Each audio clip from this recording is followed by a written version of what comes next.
Hello, Gutman Grizzlies. My name is Reverend Nancy Dominique DeSablis. Welcome to the Human Services Fieldwork Orientation. This is the orientation for spring 2023. I'm the Human Services Field Placement Coordinator, and I'm so happy to be your moderator for this online orientation. This presentation will consist of mostly this PowerPoint, and there will be some other videos as well as some materials for you to review. Let's get started. Our purpose today is to gain important information about the Human Services fieldwork experience at Gutman Community College, including what to expect from your field placement experience, what is expected of you as a Human Services intern, and tips for succeeding on your internship.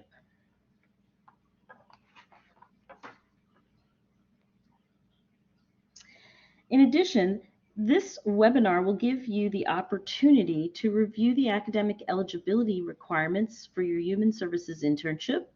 You'll get to know your career strategist, and you'll also learn about the services of the Center for Career Preparation and Partnership. One thing I want to tell you now is that at the completion of this webinar, you will be directed to take a brief quiz and to also complete a survey.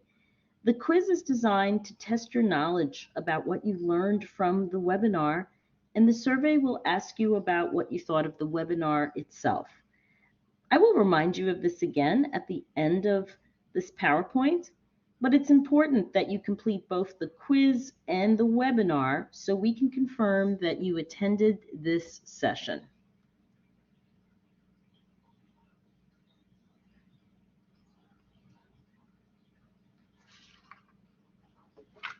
Okay, moving on to the next slide. Located in Blackboard under the Human Services Field Placement Orientation course, there is a folder called Orientation Materials. In this folder, you will find some important tools and resources related to the Human Services Field Placement process. After viewing this main video, it is important that you go back to the folder so you can check out all the content and all the various other videos and materials. This will help you to be well prepared and to understand what the internship process is all about.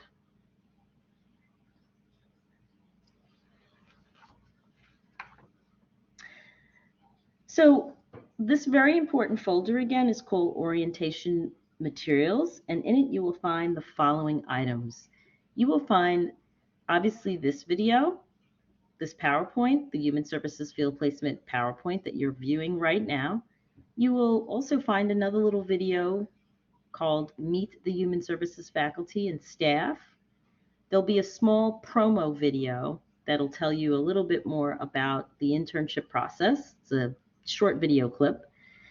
You'll also view a YouTube video that features a lady named Diana Zakowski, and this is the introduction to the Gutman Community College Career Strategist.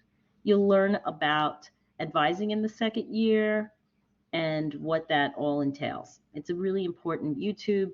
Please listen to it. You will also view another video called the Gutman Center for Career Preparation and Partnership. That's the CCPP. And then finally, there'll be a quiz that I mentioned for you to take and a survey for you to take. And there'll be important handouts as well.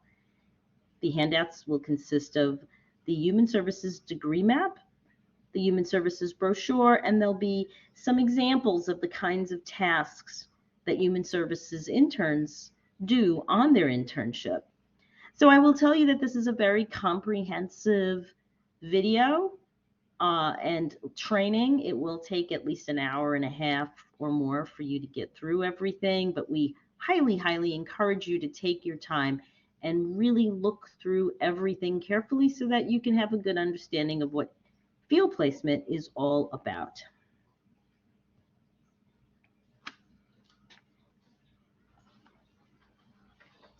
Let's begin with eligibility. Before you can be placed in a human services internship, you need certain academic eligibility requirements. You need to meet those requirements, and they are listed on this slide. Basically, you would have had to have taken and passed English 103, which is your basic English comprehension course or composition. You would have had to take and pass HSVC 103, which is also known as your Intro to Human Services. Most of you have taken that with Professor Edwards, Marcia Edwards.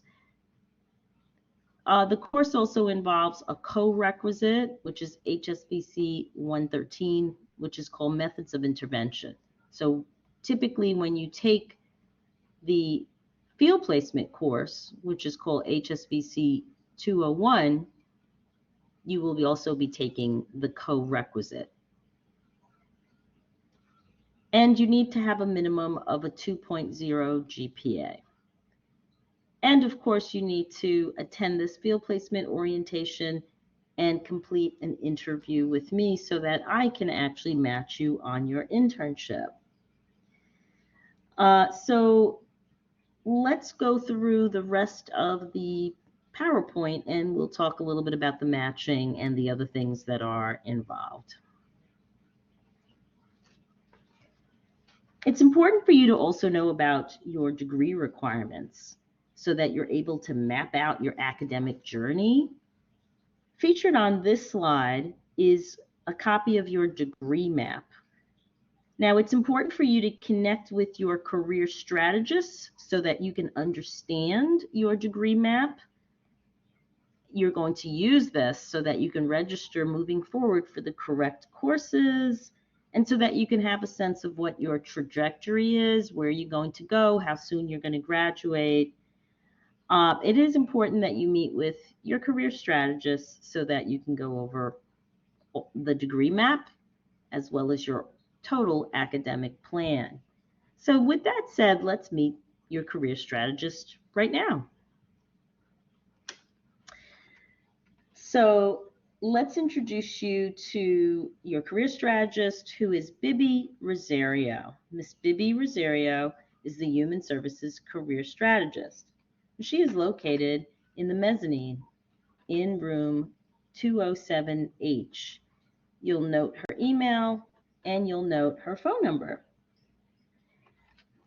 Bibi Rosario is fairly new with us, but she is an amazing career strategist, and she is somebody that you will meet with so that, again, you can go over the degree map and understand clearly where you're going and at what point you can expect to graduate. And if you have any difficulties with any of your courses in terms of completing them, or if you need to withdraw, Bibi is the person that you absolutely need to speak with.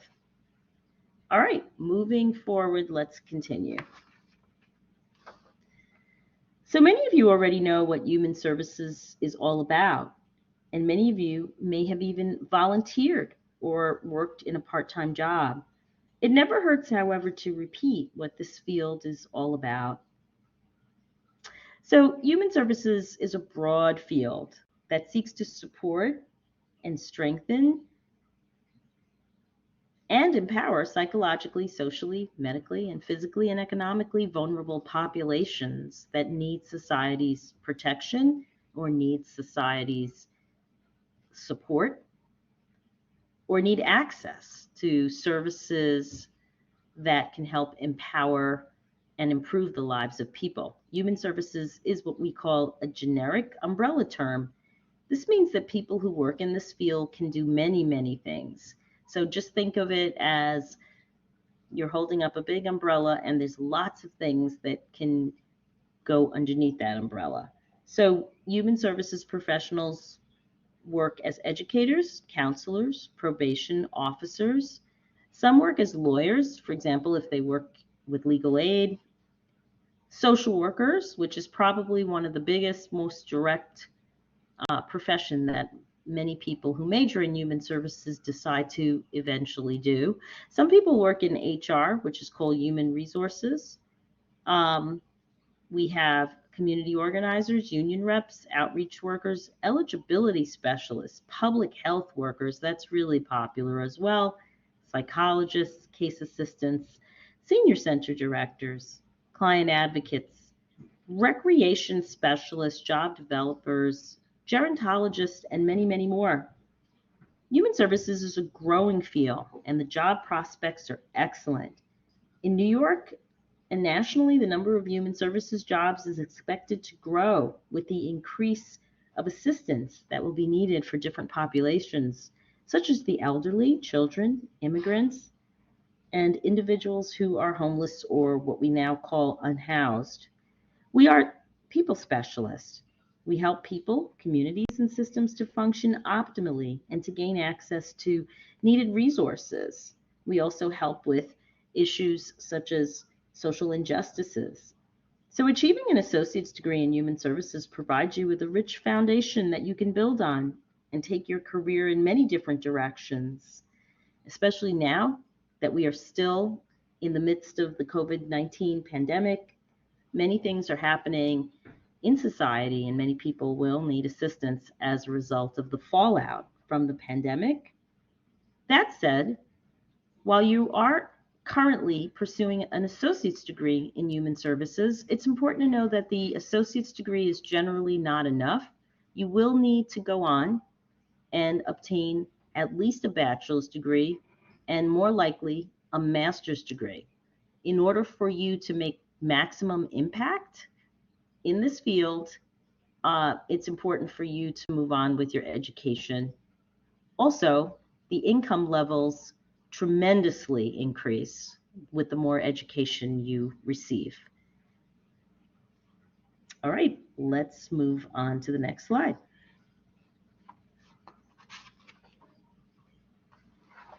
Your field placement or your internship is actually an opportunity to practice some real world theories that you'll be learning in the classroom, right? So you're going to be learning certain things in the classroom, and then your field placement, which is the same word as an internship, is where you go out and you actually practice what you learned, the concepts that you learned in the classroom. You get a chance to literally put them to work with real people or real situations in the field.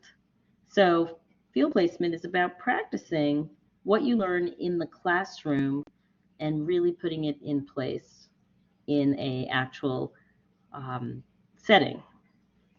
Okay, let's move on and learn a little bit more about this. So field placement is an absolute requirement of the human services major. You must do an internship, which again is called a field placement. Now, typically people do the internship 2 days a week. You can do more. There is flexibility, but we recommend generally keeping it to about 2 days. You must do 10 to 10 and a half hours a week of internship, okay? Typically it's 10 to 10 and a half hours of internship, which will give you 125 hours of internship per semester. That means each week you're doing, again, 10 hours of internship. You will do an internship both for spring 1 and you will do an internship for fall 1. So spring 1 you're doing an internship and fall 1 you're doing an internship, and each of those semesters you are required to do 125 hours. Your total requirement is 250 hours, right? Because you will do 125 for the spring, 125 for the fall, and that adds up to 250 hours. Your field placement experience is processed in the course that you take, which is HSVC 201. You will take that typically in the spring, and then you'll take HSVC 203 in the fall. You stay in the same agency or setting for the whole entire year, so you do not switch internships for the fall. You stay in the same internship, and that's basically because when you work at an agency, it's going to take you a while for you to get acclimated or used to the setting, and it's going to also take a minute for you to really feel like you're at a point where you're giving something back to the agency. So it wouldn't make sense for the agency to hire you and invest in your training and development for you to just leave after 3 months, right? So we ask that you stay in the same place, which is usually better for you as a learner and better for your clients that you're going to be serving. And of course, it's better for the agency overall. So that's the field placement experience. Again, it is mandatory. All human service students have to do an internship for 1 year. Let's move on.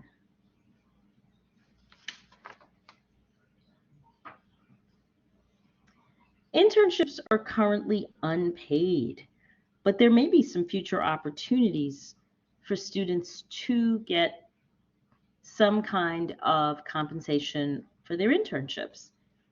Right now, as of the recording of this PowerPoint, which is being done in January of 2023, our internships are not paid, and all the internships prior have typically not been paid.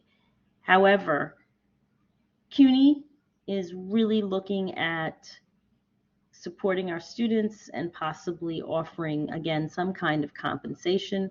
At this point, we have no guarantee, but we are hoping that we are going to be able to assist students in different ways. Let me tell you what some potential options will be. So the first is federal work study. Federal work study is considered financial aid. Many of you are already familiar with it. It's when you work at a setting and then you get your financial aid for the number of hours that you work. You must be eligible for this in order to receive it. It is important that you speak to the financial aid office. Specifically, there's a lady named Jessica Portilla. It's important for you to go have a conversation with her, and then you'll find out if you're eligible for financial aid. She usually will also reach out to you if she knows that you are eligible, but you may not want to wait for that. You may want to be proactive and seek her out. There is a possibility that some internships may also offer stipends. Again, it's not official, and at this point, we are not saying that that will happen yet, but there may be 1 or 2 internships that have that option. There's also something called an apprenticeship. An apprenticeship is the opportunity for you to actually work more than 10 hours at an agency, and it will be like a part-time job that also counts as your internship. I will tell you about this possibility shortly because we are working on a pilot project to launch an apprenticeship with an agency called Henry Street Settlement. And then finally, we have work-based. Work-based means that if you are already working in a social service agency right now, if you're working currently in a human service or social service agency, there may be a possibility that we can take the job that you're currently doing and make that or make part of that your internship. That involves having a conversation with the agency where you work at to see if they are going to agree to this, because they would have to sign off on paperwork and partner with us to monitor this process that you're involved with and to call it a formal internship. So there are some steps, but if you do work already in an agency, please let me know, and it's possible that we can make that your internship. And that would allow you to get your internship credit while working and also getting paid. Okay, well, let's move on.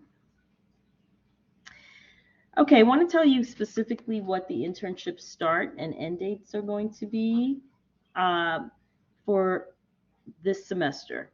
For the spring of 2023, all internships will begin Tuesday, March the 7th, and all internships will end on Friday, June the 9th. Tuesday is kind of a strange day to start an internship, but it mirrors when the academic calendar, when your classes start. As soon as your classes start for spring 1, you can begin your internship. And this year, this semester in the spring that's coming up, the classes, for whatever reason, start on a Tuesday. That's when classes can officially begin. So that's when your internship can begin. And again, the internship will end June the 9th. Okay, so that's the time frame that you have from which you are required to achieve 125 hours of internship.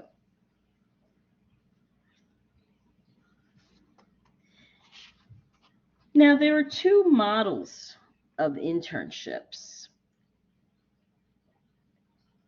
Technically 3, but we're going to look at it in general as being 2.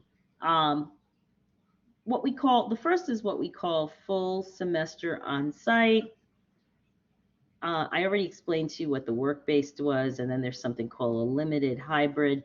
So a full semester on site just basically means that at this point, all internships are going to be on site.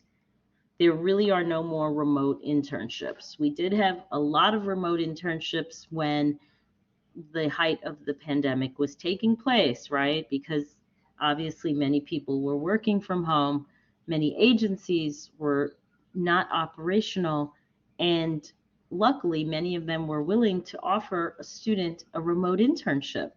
And that's how a lot of our students got through the past 2 years. But right now, things have changed, thankfully, and most agencies are back operational. Most staff are back working in person. And so the expectation is that students now as well are back. They really need their staff of interns to be back in the building working. So that's going to be what 95% of the internships are going to look like. Of course, if you're work-based, which I explained to you what that is before, most of you who do that will actually again be on site. We do have one or two limited hybrid possibilities, but I wouldn't count on that. Limited hybrid just means there may be some internships that are partially remote and partially requiring you to come in.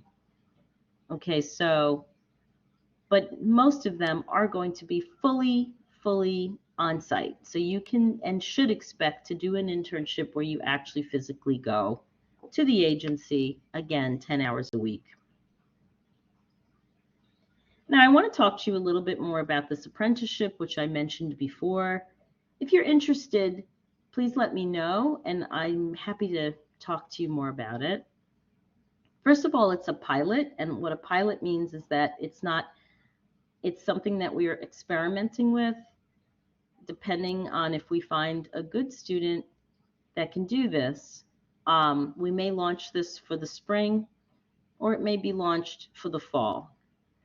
But it would involve a specific agency right now, which is called Henry Street Settlement. Henry Street Settlement is a very well-known, large human services organization that does a lot. They have programs that work with the elderly. They have programs that work with childcare. They have programs that do all kinds of things, including help people with employment and other kinds of possibilities. What Henry Street Settlement would do is offer a student a part-time job. It would be at a pretty competitive salary. It would be at least at 20 hours a week. And so again, just like a regular work-based internship, the person would work at Henry Street Settlement, but we would consider that their internship. What makes this a little different from the standard internship is that there are some supports that are built into this that typically the traditional internship would not have. So the additional supports would be you would get a mentor, which is a special kind of supervisor on top of your regular supervisor. There'd be lots of training and development that you'd be expected to also attend. There'd be a very, very rich, what we call onboarding process. That's like a very, very rich, deep orientation. And you'd have the opportunity to also learn about not only the department where you're working at, but other programs or departments at Henry Street Settlement. The idea behind the apprenticeship is they're really looking for students that would want to stay long-term and work after they graduate from Gutman. So they're really looking for students that would be interested in not only just doing a one-year internship, but actually staying beyond the year and becoming a long-term employee with the agency. So in order to be eligible for this, you cannot work another job, because we do ask that you invest in this process. And if you're working another job, that's going to distract you, obviously. And then you need to have a strong GPA in order to do this. We generally are looking at students that have a 3.0 or higher. If you fit that criteria, and if you're interested in learning more about the apprenticeship, please let me know. Henry Street Settlement is located in Manhattan. It's on the Lower East Side. And so those are some things for you to consider. All right, let me know if you're interested and would like to know more. Remember, you do have to have a GPA that's at least at 3.0 or higher. Okay, I'm going to move along now and tell you about some of the other opportunities. So we have many different kinds of organizations who are interested in offering a Gutman intern a field placement. Each setting is different. Some are large institutions, some are small community centers. And they're located in different boroughs or different neighborhoods all throughout the 5 boroughs. We have less internships in Staten Island, but we do have a couple of opportunities, or we can possibly develop something out there. But most of the internships are in the 4 remaining boroughs: Manhattan, Bronx, Brooklyn, and Queens. We take time to develop a close relationship with our field placement agencies. We take time to really explain to them their role in providing you with an appropriate learning experience, and they make an investment in you. They really want to invest in you and give you the skills needed to become a emerging, successful human services professional. So you'll see there are many different kinds of settings. We deal a lot with food, so food pantries are pretty popular. We also have food service programs. We work with the elderly a lot. We have a few that involve childcare. We have charter schools, again, settlement houses.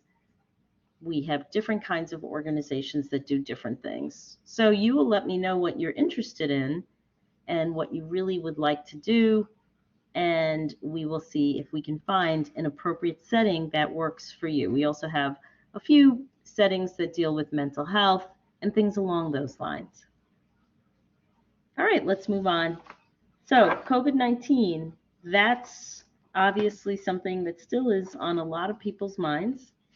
What I wanted to tell you is that, again, we are no longer offering remote internships. Most of our internships are going to be done on site. It is important, therefore, that you meet the requirements of agencies. Most of our agencies do require that students are fully vaccinated at this point. And depending on, we are in a transitional period, obviously, so different agencies may be operating with different kinds of policies. Some may require that when you are on site, you are masked, that you come with a mask on. Some may have loosened the masking requirement and are no longer mandating that people wear masks. So you're going to need to adhere to whatever it is that your agency requires of you. But many of them do require or will ask for proof of vaccination. And you can let me know if that at all is going to present an issue or a problem for anybody, and we'll see how we can work that out. Now I want to talk to you about the matching process, because that's really important. The matching process actually takes place in an interview called the matching interview. And this is an interview that I set up with you so that I can get to know you better. During this interview, you will share with me, or you will be invited to share with me some of the things that interest you. I'll ask about your interests, your experiences, your preferences, your career goals. There may be other staff that will be interviewing you, but I'm primarily the main one that works with you on that. And I will ask you certain questions. It'll be like a regular standard interview. Once we have the matching interview, based on our conversation, I will tell you about some of the options, some of the various things that I feel might be a good match for you.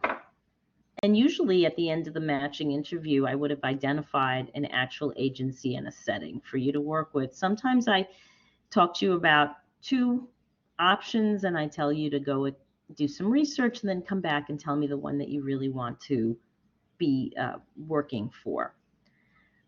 Once you have confirmed your eligibility and you've completed all the steps, again, you would email me. Okay, so once you look at all the things that are involved with this video and you look at all the other videos in this orientation and then you've completed the quizzes and then you've looked at all the materials, once you've done that, you will email me and you will let me know that you're ready to meet with me for the matching interview.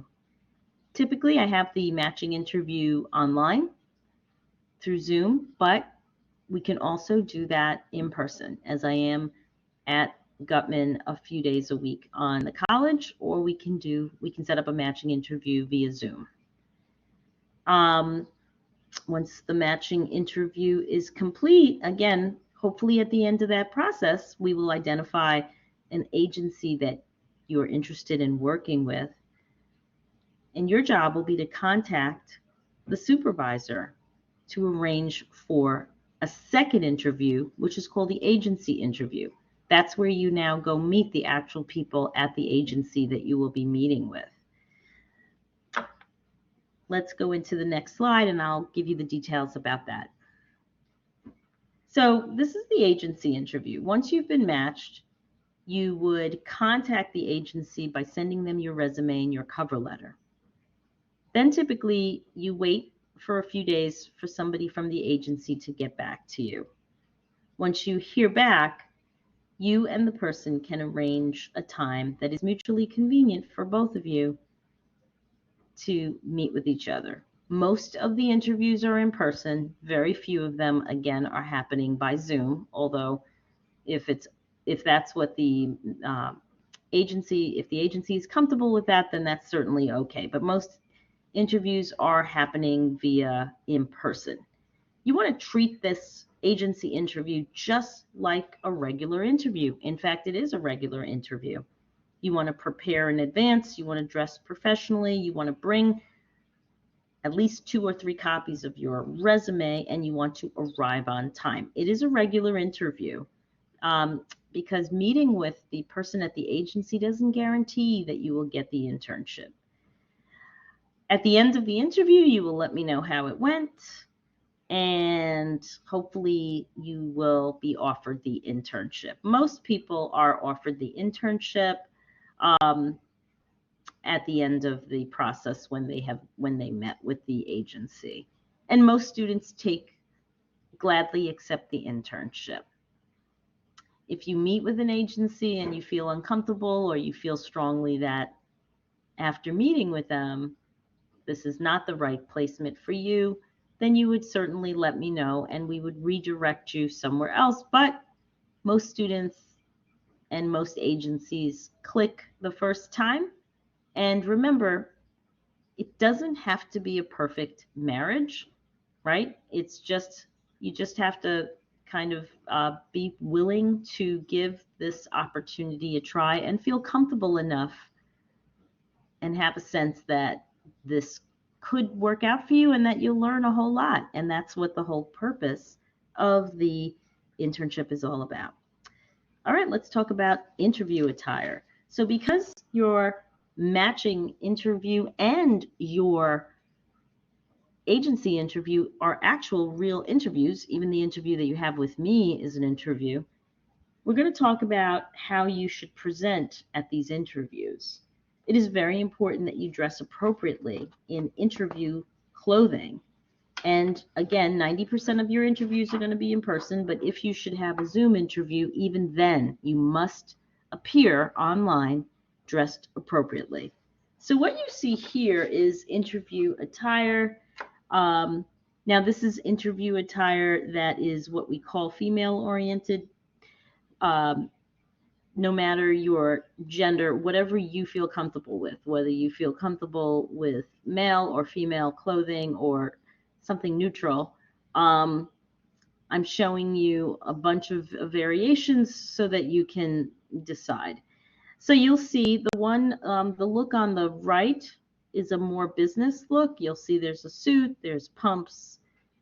The one on the left, the look on the left is a little bit more what we call casual, business casual.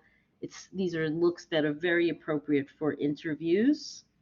Very stylish, very professional, right? And now this is the more male-oriented look, okay? Again, regardless of gender, regardless of you, some people just are comfortable wearing a look that's more associated typically with male attire. And so these are two appropriate looks. The one on the left is very business oriented. He's wearing an actual suit. The one on the right is more what we call business casual, but that again is very appropriate. He's got a tie, he's got a sweater. It's a very professional look. Now, you may be saying to yourself, wow, I don't have clothing like this. I don't have clothing that looks so high-end. The first thing we want you to know is you don't have to go out necessarily and spend money. Please don't. Come to me if this is a problem.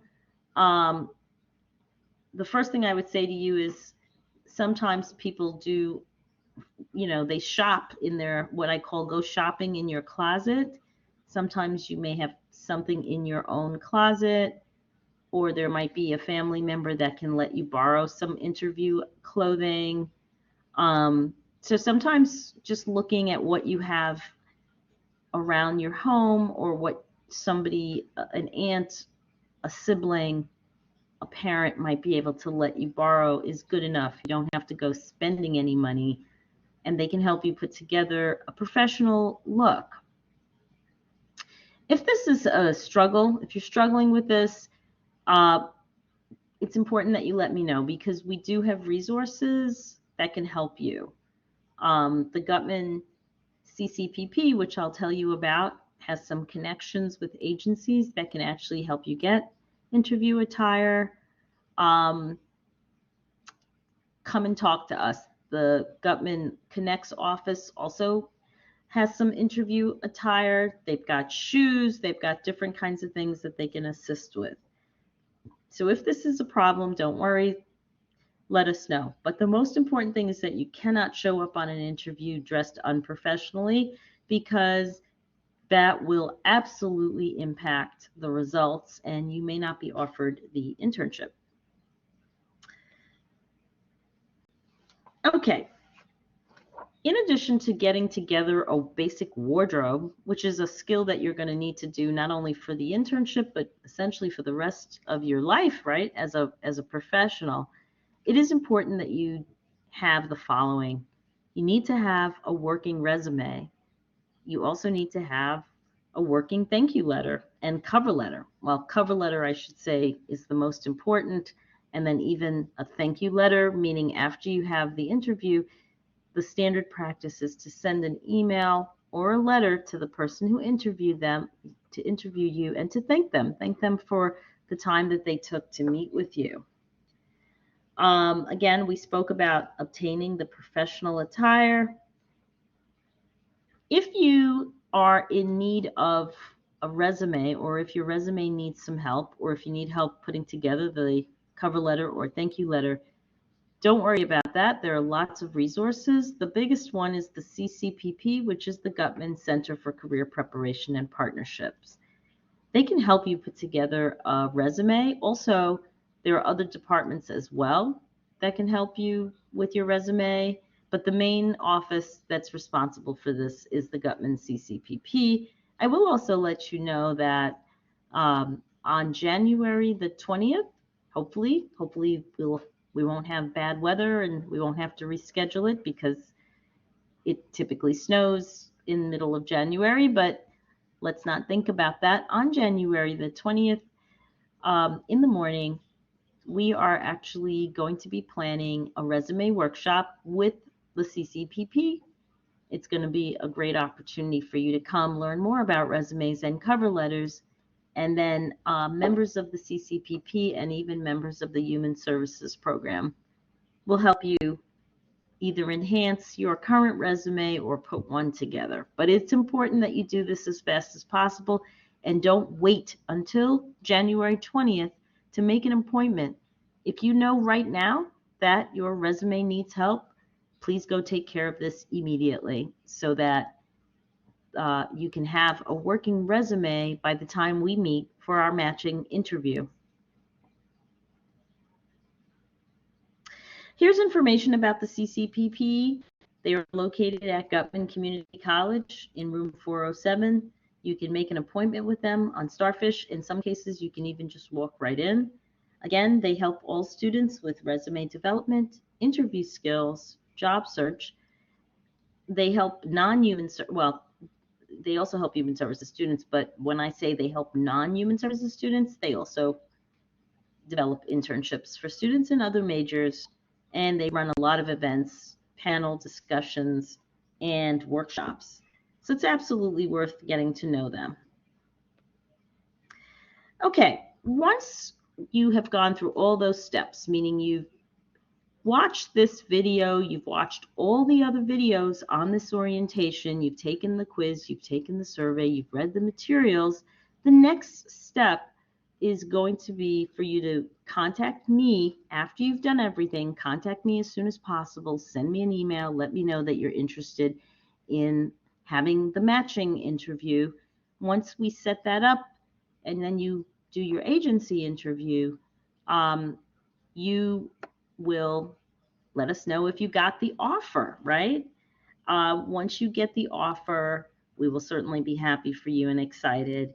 Internships, again, typically start the first full week of classes, and it's important that you communicate with your agency to confirm your start dates and your end dates.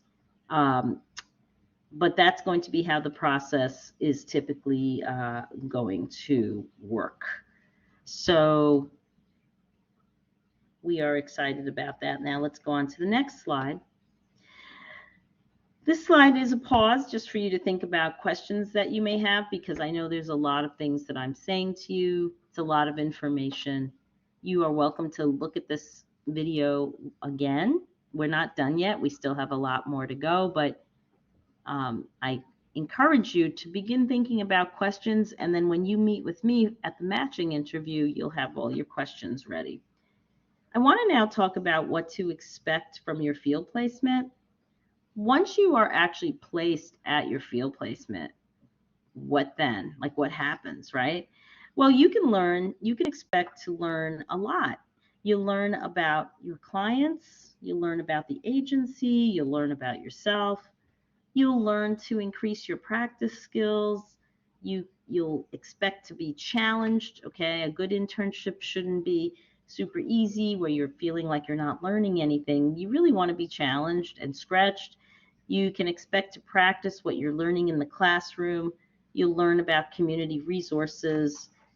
All internships are not the same. They're very, very different.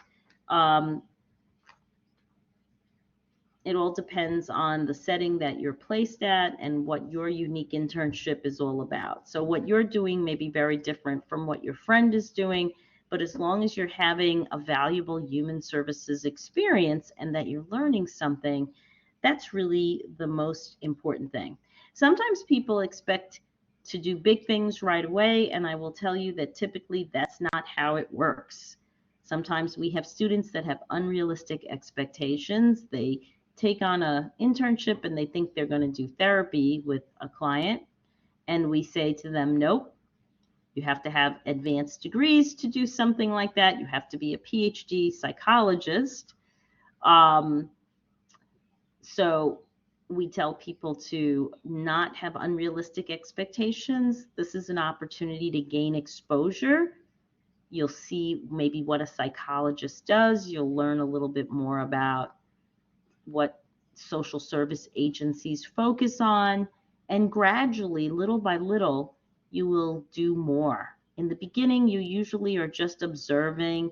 And then little by little, you will take on more and more, so that by the time you're in the second semester, you really should feel like you are learning a lot and are gradually being exposed to more aspects of the field. A lot of the questions that we get, students want to know, well, what am I going to do on my internship, right? That's a big question that I get a lot. Students want to know, what will I be doing?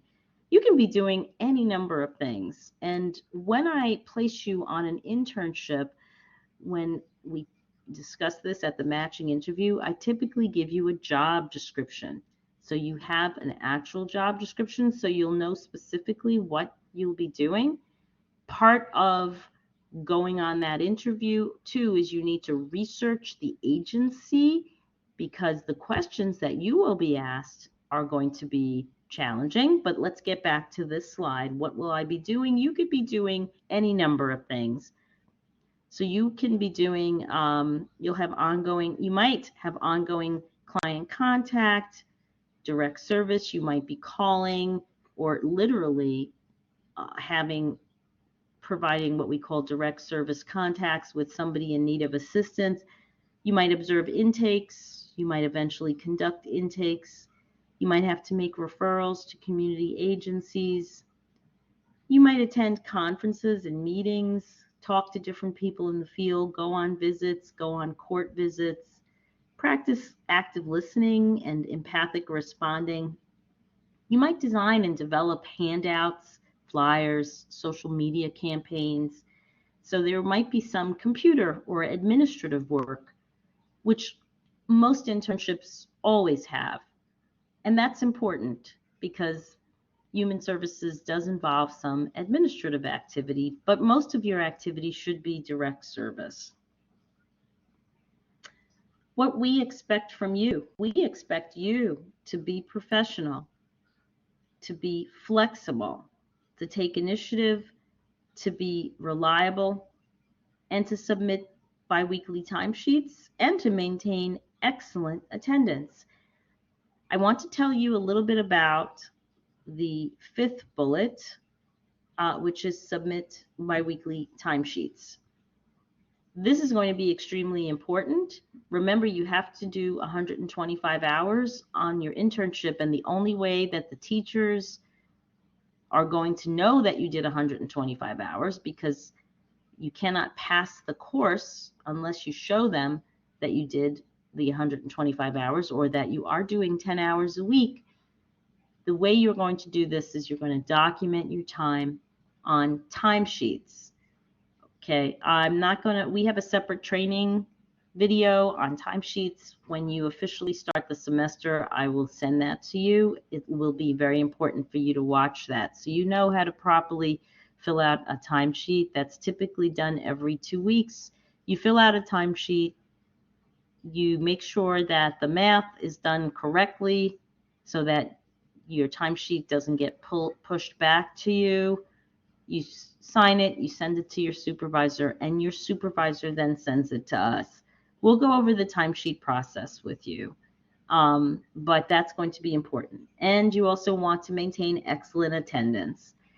Students who don't have good attendance, that's the fastest thing that causes problems on the internship. And remember, if you can't get through this internship, you will not pass the course, because this internship is a requirement.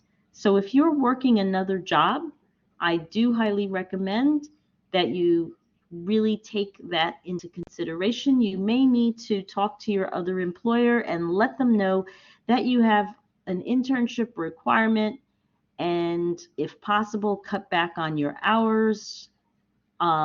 I know that this may be financially hard for some people, which is again why we are working on offering students some kind of stipend.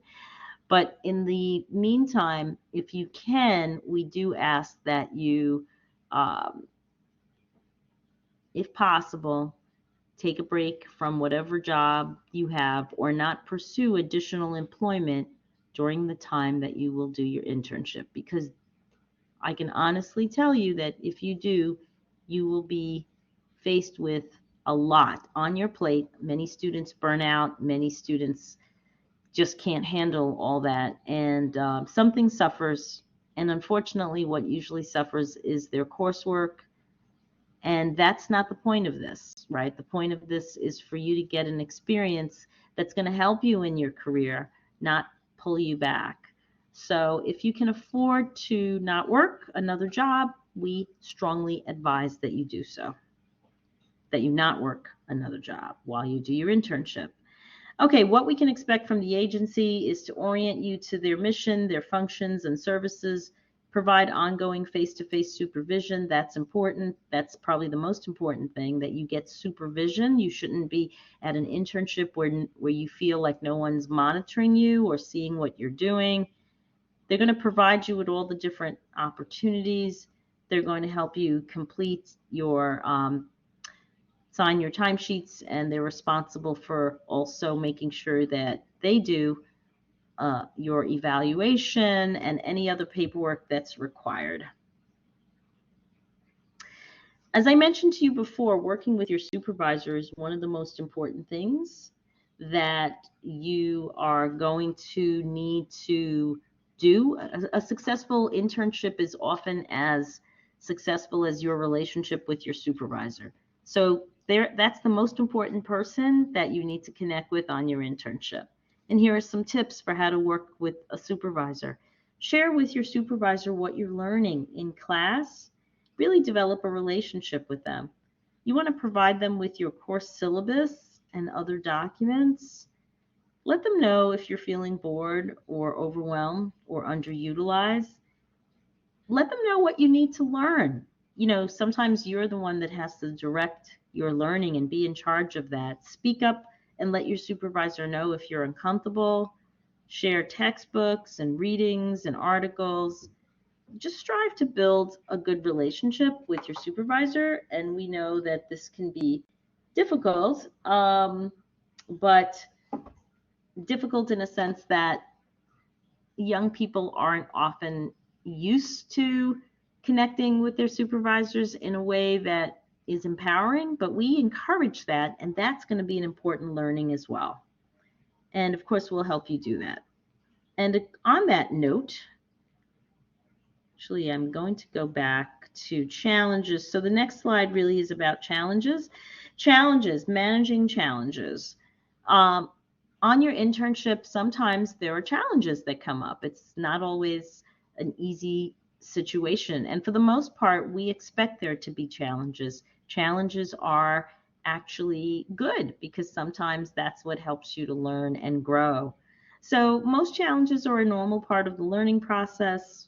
When something does come up, the first person that we ask you to speak to is your supervisor, because usually most things that happen can be resolved with a discussion with your supervisor.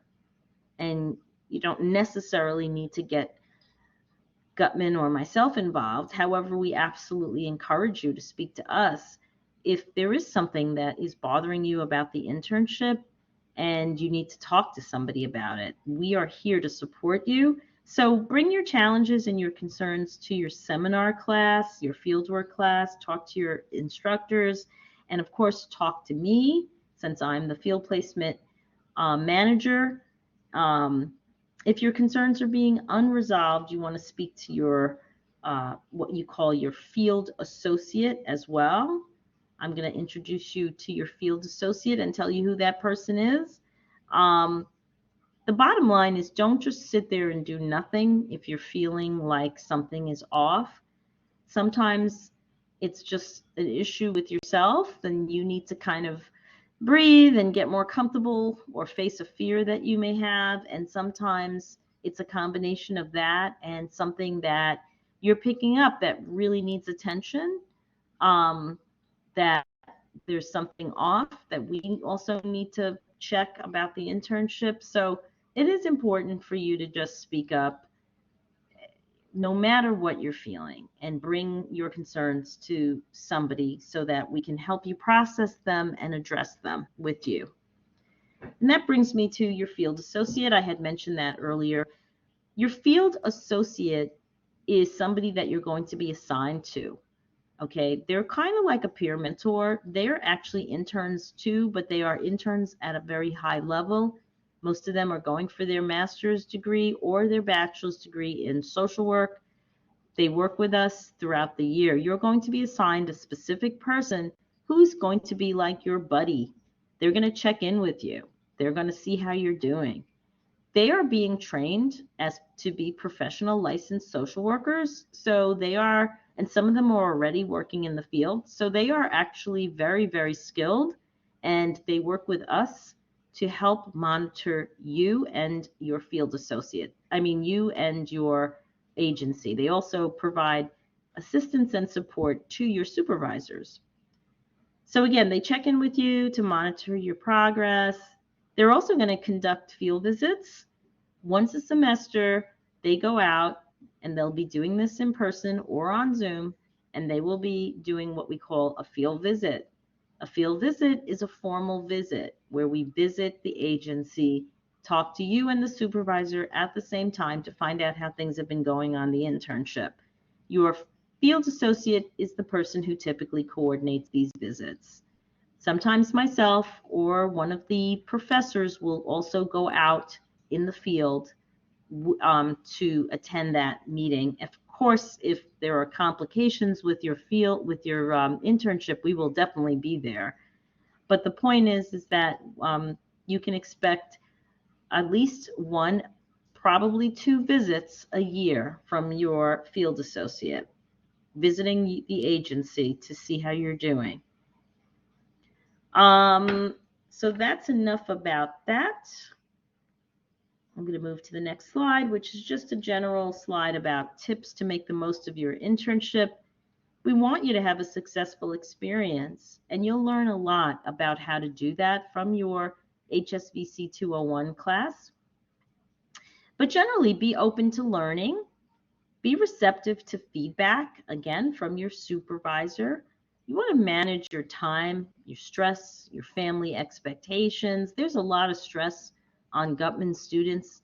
We know a lot is happening, and that's why the field associates are there not only to monitor your internship, but to also provide social emotional support. They can do counseling sessions with you. If things are also at a level where you need a higher level professional, we have the Gutman Wellness Center where you can actually meet with a licensed professional therapist or counselor. You want to practice good self-care. Again, as I mentioned, you want to maintain excellent attendance. You want to take initiative. You want to be reliable. These are all tips that that we encourage you to take note of. These are the things that are going to help you to succeed on your internship. Okay, let's talk about next steps. We're pretty much at the end of this video. So please watch the rest of the videos on this orientation. Watch the Human Services faculty and staff video. Watch the video clip featuring the Gutman second year strategist. You're going to see a video from a lady named Diana Zakowski, who is the assistant director of student support. She manages and oversees the career strategists. You're going to review the documents in this folder. Please do that. Remember, complete and submit the post-webinar quiz. Complete and submit the post-webinar survey. When you have completed all the above steps, it is important that you email me, Nancy DeSablis, at gutman.cuny.edu to schedule the matching interview. Okay? After you've done all this, immediately, do not wait, schedule the matching interview. You want to do that as fast as possible because even though March may seem like it's far away, it is not. You may need help with your resume. You may need help putting together your wardrobing. You could remember you're going to have to still schedule the second interview, and sometimes that second interview with the agency, they may want you to do certain things. Sometimes, depending on the setting, they may want you to go get fingerprinted. They may want you to get some kind of medical appointment or do some kind of background check. So, trust me, you will need to do this early. We do not want students to start their internships late because if you start your internship late, it causes all kinds of stress because now instead of working 10 hours a week, you may need to work more in order to make up the time, and we want to avoid that. So after you do this, your next step is to please contact me so that we can schedule the matching interview. These are names that you will need to know. Most of them are your teachers. I'm the fourth one down. That's me, Nancy DeSablis. You see my phone number and my Google Voice. I am at Gutman usually 2 days a week. Okay, mostly though you can find me on my Google Voice, but sometimes I am at Gutman and I am in room 604J. And you'll see Bibby's information on the bottom, and that was also featured in the previous slide.